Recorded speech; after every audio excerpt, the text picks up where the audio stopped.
జంగారెడ్గూడెం మండలంలోని గురవాయిగూడెం గ్రామంలోని మధ్య ఆంజనేయ స్వామి ఆలయంలో జరిగే ప్రత్యేక పూజా కార్యక్రమాల్లో భక్తులు పాల్గొని స్వామివారిని దర్శించుకోవాలని ఆలయ అర్చకులు రంగప్రసాద్ కోరారు.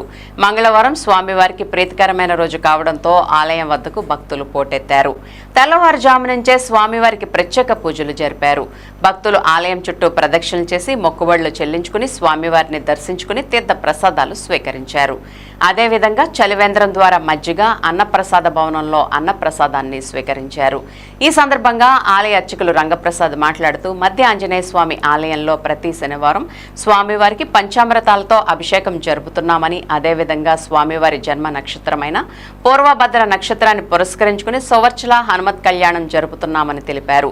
కావున ఈ పూజల్లో భక్తులు పాల్గొని స్వామివారిని దర్శించుకోవాలని కోరారు.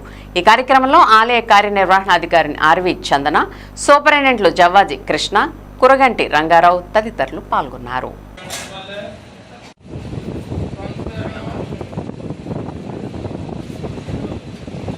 ఈరోజు శ్రీ స్వామివారికి ఎంతో ఇష్టమైనటువంటిది, ప్రీతికరమైనటువంటిది జయవారము, మంగళవారము కావడంతో ప్రాతకాలమే ఉదయం 4 గంటలకు స్వామివారికి తీర్థబింది, అదే రకంగా నిత్యార్చన కైంకర్యములు పూర్తయిన తర్వాత స్వామివారికి సర్వదర్శనము, అదే రకంగా గర్భాలయ దర్శనము వదలటం జరిగింది.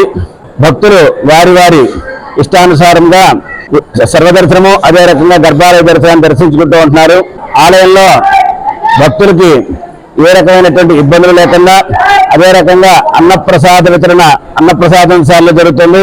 అదే రకంగా మజ్జిగ చలివేంద్రం పిల్లలకి పెద్దలకి అందరికీ కూడా మజ్జిగ చలివేంద్రంలో మజ్జిగ సప్లై చేయడం జరుగుతుంది. అదే రకంగా స్వామివారికి అష్టోత్తర మండపంలో విశేషంగా అష్టోత్తర కార్యక్రమాలు జరుగుతున్నాయి.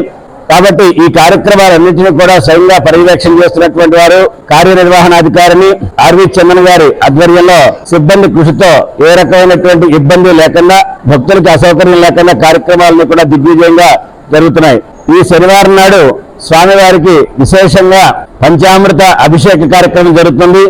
కాబట్టి ఆ పంచామృతాభిషేకంలో పాల్గొన్నటువంటి వాళ్ళందరికీ కూడా జన్మతః జరుగుతున్నటువంటి శని దోషం ఏదైతే ఉందో అది తొలుగుతుందని నమ్మకం. కాబట్టి ప్రతి ఒక్కరూ కూడా స్వామివారి అభిషేకంలో పాల్గొని స్వామివారి కృపకు పాత్రలు కావాల్సిందిగా కోరుతున్నాం.